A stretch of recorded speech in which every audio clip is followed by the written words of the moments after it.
आज की इस वीडियो में हम बात करेंगे बीए प्रोग्राम और ऑनर्स में भी कुछ स्टूडेंट के पास ये टॉपिक होता है पॉलिटिकल साइंस के अंदर।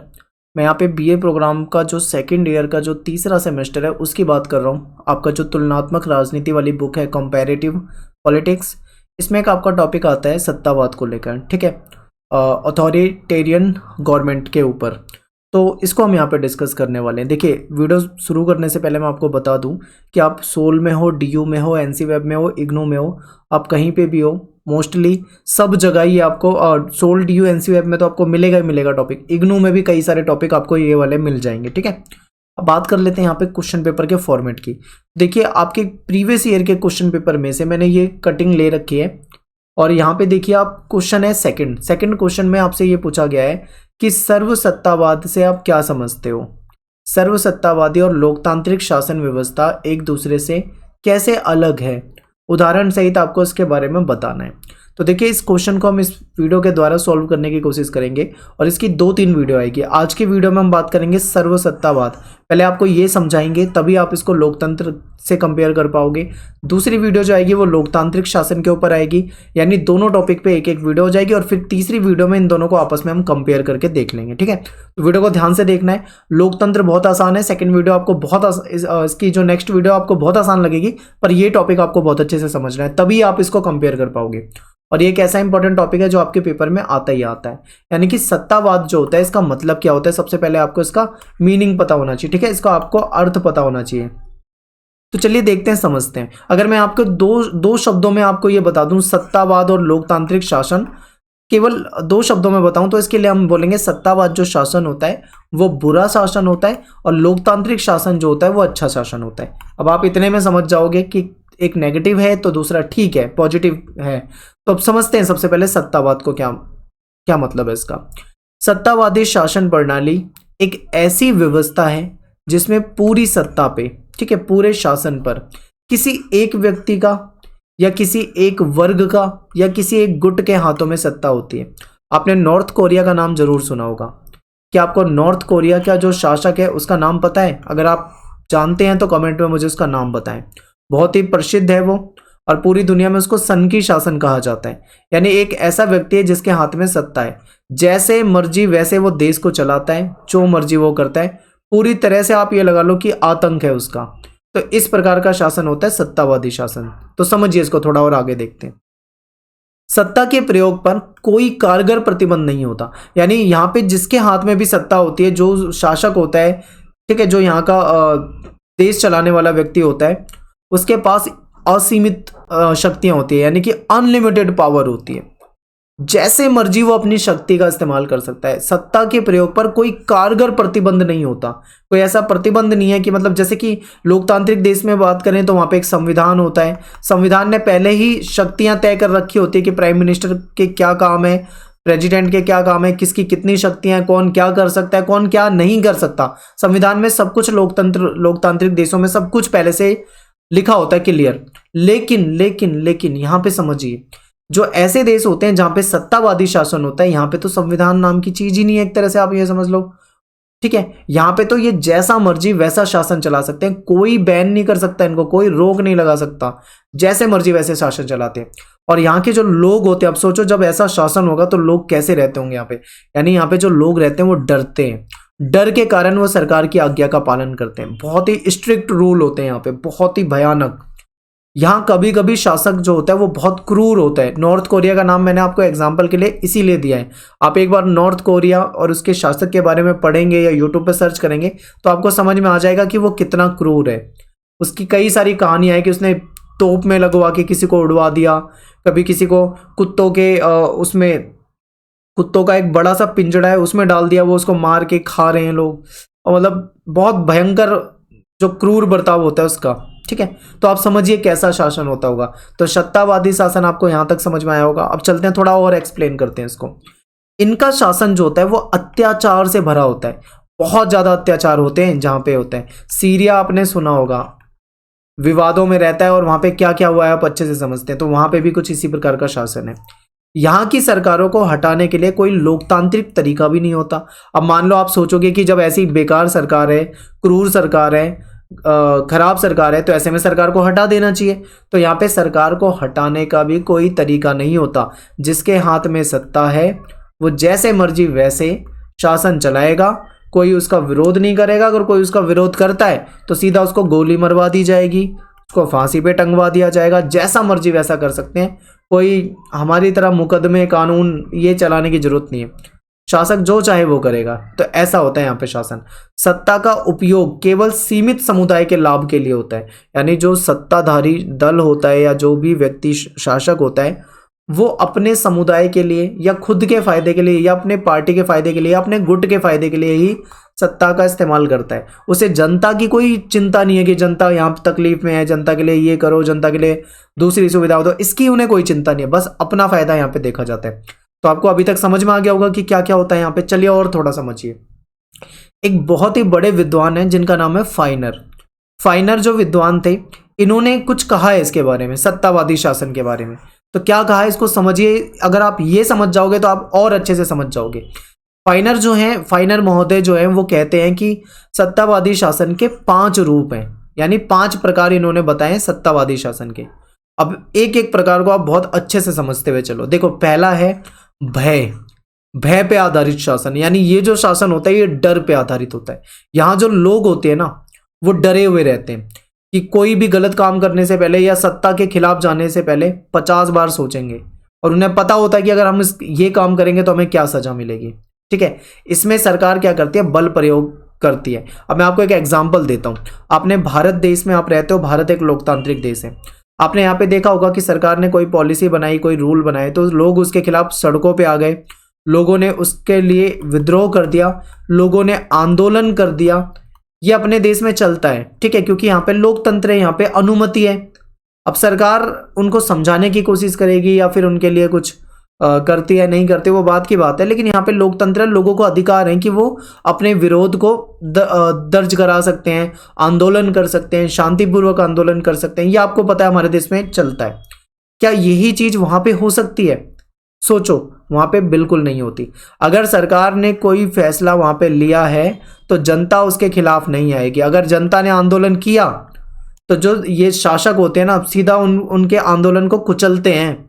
उनसे रिक्वेस्ट नहीं करते जाके कि भाई आंदोलन खत्म करो, बिल्कुल नहीं। सीधा भाई गोलियां चलवा देंगे या उनको बल प्रयोग करेंगे या उनका दमन कर देंगे, कुचल देंगे आंदोलन को। ऐसा होता है। तो आपको समझ में आ गया होगा कैसा शासन है, भय पे आधारित। अब चलिए दूसरे पॉइंट को देखते हैं। फाइनर कहते हैं कि अमीरों का, अभिजात वर्ग का और का वर्चस्व सत्ता पर, ठीक है, अमीर और अभिजात और शेख और मजहबी नेताओं का वर्चस्व होता है। यानी कि दूसरा पॉइंट आपको ये कह रहा है कि यहाँ पे जो शासक होते हैं ना, या सत्ता जो होती है जिसके हाथ में, वहां पे अमीरों का, अभिजात का वर्चस्व। अभिजात का वर्चस्व समझो, जो मतलब अभिजात का मतलब यहाँ पे है ताकतवर समूह से। आप देखोगे समाज में कुछ लोग ऐसे होते हैं जो बहुत ही पावरफुल होते हैं, उनके पास पैसा होता है, उनके पास संसाधन होते हैं और वो बहुत ही ताकतवर होते हैं। तो ऐसे अमीर लोग, ताकतवर लोग, इनका वर्चस्व होता है। ठीक है, सत्ता पर अमीर, अभिजात और शेख जो मजहबी नेता जो होते हैं, इनका वर्चस्व होता है। ठीक है, आगे देखिए तीसरा पॉइंट, यहाँ पे लोकतंत्र। क्या आपको लग रहा है यहाँ पे लोकतंत्र हो सकता है? यहाँ पे लोकतंत्र नहीं होता है। हो सकता है कोई देश ये बोले कि भाई हमारे यहाँ पे लोकतंत्र है, तो वो केवल दिखावे का लोकतंत्र हो सकता है, पर रियलिटी देखें तो वहां पे लोकतंत्र नहीं होता है।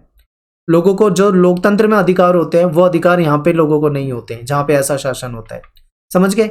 चौथा पॉइंट देखिए, ताकतवर राजनीतिक दल का सभी गतिविधियों पर पूर्ण नियंत्रण होता है। यानी जिसकी सत्ता होती है, जो भी दल है या जो गुट है या जो शासक है, उसका सभी गतिविधियों पर पूर्ण नियंत्रण है। कोई भी व्यक्ति अगर कुछ भी गलत करता है या कुछ भी सरकार के खिलाफ जाता है तो इनका पूरा नियंत्रण है, ये अपने अनुसार उसको समेट देंगे। और शासक दल जो होते हैं अपने ही लोगों को राजनीतिक और प्रशासनिक पदों पर या बड़े बड़े पदों पर नियुक्त करते हैं। इनके खुद ही के लोग होते हैं जो बड़े बड़े पदों पे होते हैं। पांचवा आप देखो, पांचवे को इन्होंने राजवंशीय भी कहा है। यानी कि राजवंशीय मतलब जहां पे राजतंत्र होता है, यानी जहां पे राजा का शासन होता है। राजतंत्र आप बहुत अच्छे से समझते हो। राजतंत्र में क्या होता है, राजा होता है, उसके हाथ में सारी पावर होती है, जैसे मर्जी वो शासन चला सकता है। राजा की जब मृत्यु हो जाती है तो उसका बेटा, ठीक है, शासन में आता है, या फिर उस बेटा ना हो तो उसका परिवार का कोई शासन में आता है। इस तरीके से पारिवारिक रूप से सत्ता जो है चलती रहती है। तो राजा चाहे कितना भी अच्छा हो, कहीं ना कहीं ये व्यवस्था तानाशाही व्यवस्था में बदल जाती है।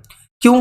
क्योंकि यहाँ पे एक व्यक्ति जो है उसके पास असीमित शक्तियां हैं, अनलिमिटेड पावर है, जैसे मर्जी वो अपनी सत्ता को चला सकता है। तो आई होप आपको ये समझ में आया होगा। आसान है बिल्कुल, बहुत ही सिंपल शब्दों में आपको समझा रहा हूँ, इससे आसान आप नहीं समझ पाओगे कहीं पे भी, ठीक है। अब कुछ देशों की बात कर लेते हैं। वैसे तो बहुत सारे देश हैं जहाँ पे ऐसा शासन है, लेकिन यहाँ पे हम 2-4 देशों के ही नाम लेंगे, जैसे कि चाइना, दक्षिण कोरिया, नाइजीरिया, घाना, सीरिया वगैरह जैसे देशों में भी आप देखोगे। चाइना में आपको याद है एक ही पार्टी का शासन है, कम्युनिस्ट पार्टी। वहां पे भी कुछ ऐसा ही है, वहां पे लोग इतने ज्यादा आंदोलन नहीं कर सकते, लोगों के पास ऑप्शन नहीं है कि वो चुनाव में कम्युनिस्ट पार्टी को हटा के किसी दूसरी पार्टी को सत्ता में ला दे, नहीं, क्योंकि वहां पे दूसरी पार्टी का ही सिस्टम नहीं है, एक ही पार्टी है कम्युनिस्ट पार्टी, उसी के लोग रहेंगे सत्ता में। तो आप समझ सकते हो कि यहाँ पे कैसी व्यवस्था रहती होगी, लोगों को डर रहता है। सत्तावादी शासन के लक्षण, विशेषता। अब यहाँ पे जो मैं आपको कैरेक्टरिस्टिक बताने वाला हूं, यहाँ पे अगर आप इसे समझ जाओगे ना तो आप समझ लो कि इस पॉइंट को बहुत अच्छे से एक्सप्लेन कर पाओगे, और उम्मीद ये कर रहा हूं कि अभी तक आपको जबरदस्त समझ में आया होगा। चलिए एक एक पॉइंट समझते हैं। यहां पे क्या होता है, स्वतंत्र और निष्पक्ष चुनाव का अभाव होता है। जिस प्रकार लोकतांत्रिक देश में जिस प्रकार चुनाव जो होते हैं निष्पक्ष तरीके से होते हैं, स्वतंत्र रूप से होते हैं, एक स्वतंत्र संस्था के द्वारा कराए जाते हैं, ऐसा यहाँ पे नहीं होता है। अब आप चीन का ही ले लो, चीन में एक ही पार्टी है भाई, CPI, communist party of China. अब जहां पे एक ही पार्टी है वहां पे एक ही पार्टी के लोग आने हैं, जो पार्टी की विचारधारा है वो सभी की विचारधारा होगी। अब भारत जैसे देशों में तो बहुत सारे ऑप्शन है, मान लो आपको ये पार्टी पसंद नहीं है तो आप इसमें चले जाओ, ये पार्टी पसंद नहीं, आप इसको वोट दे दो, आप किसी को भी पार्टी को वोट दे सकते हो, किसी भी व्यक्ति को जिता सकते हो, लोकतंत्र है यहाँ पे, आपको स्वतंत्रता है। पर ऐसे देशों में ऐसा नहीं होता है, ठीक है। कहीं पे चुनाव होते हैं, कहीं पे तो चुनाव ही नहीं होते, जो शासक है वही रहेगा, उसके बाद वो जिसको बनाना चाहेगा, ऐसा है। और चुनाव अगर होते हैं तो वो केवल नाम के चुनाव होते हैं, उसका कोई मतलब ही नहीं रह जाता। तो समझ में रहे हो ना, इस तरीके से पॉइंट आपके सामने रखे हैं, इसको एक्सप्लेन आपको खुद करना है। टाइम कम है, वरना मैं आपको लिखित में सारा एक्सप्लेनेशन देना, पर इतना टाइम नहीं है कि हम लिखित में सारे एक्सप्लेनेशन कर पाए। आपको बता रहा हूं, आप नोट डाउन कर सकते हैं। अब देखिए, एक व्यक्ति या एक दल का शासन, या आप एक ऐसे भी कह सकते हो एक गुट का शासन, ठीक है, एक गुट का भी शासन हो सकता है। इस तरीके का शासन होता है यहाँ पे, जब एक ही व्यक्ति का शासन हो, अनलिमिटेड पावर का इस्तेमाल कर सकता है। आज वो राष्ट्रपति है, हो सकता है 10 साल बाद खुद को ही दोबारा राष्ट्रपति बना ले, फिर राष्ट्रपति बना ले, फिर बना ले, इस तरीके से अपनी सत्ता का खूब उपयोग कर सकता है अपने फायदे में। तो ऐसा होता है यहाँ पे। नेक्स्ट पॉइंट देखो, मौलिक अधिकार का ना होना। आपको पता है कि भाई लोकतंत्र जैसे देशों में लोगों के पास बहुत सारे अधिकार होते हैं, ठीक है, स्वतंत्रता का अधिकार, समानता का अधिकार, बहुत पढ़ चुके हो आप 11वीं क्लास में अधिकार। क्या इन देशों में भी इतने अधिकार होते हैं? तो यहाँ पे हमारा जवाब होगा नहीं होते। यहाँ पे लोगों को ऐसे अधिकार नहीं होते जैसे लोकतांत्रिक देशों में होते हैं। यहाँ पे तो लोगों को आंदोलन भी नहीं कर सकते, आंदोलन करोगे सरकार के खिलाफ जाओगे तो जेल में डाल दिया जाएगा, फांसी पे चढ़ा दिया जाएगा, ऐसा होता है यहाँ पे। तो ये समझिए। अगला पॉइंट देखिए, संविधान का ना होना। यहाँ पे संविधान होगा, जब इतना सब कुछ गलत हो रहा है अभी तक, तो क्या आप समझते हो यहाँ पे संविधान होता होगा?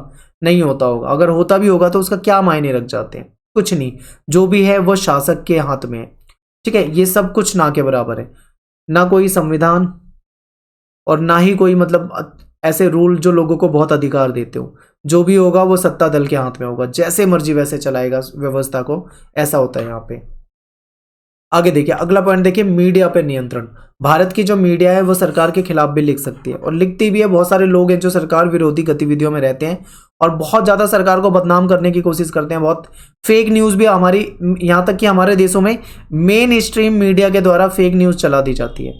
बहुत बार उनके झूठ जो है बाद में पकड़े जाते हैं, ऐसा होता है। ये लोकतांत्रिक देश में संभव है। क्या वहाँ की मीडिया सरकार के खिलाफ एक शब्द लिख सकती है?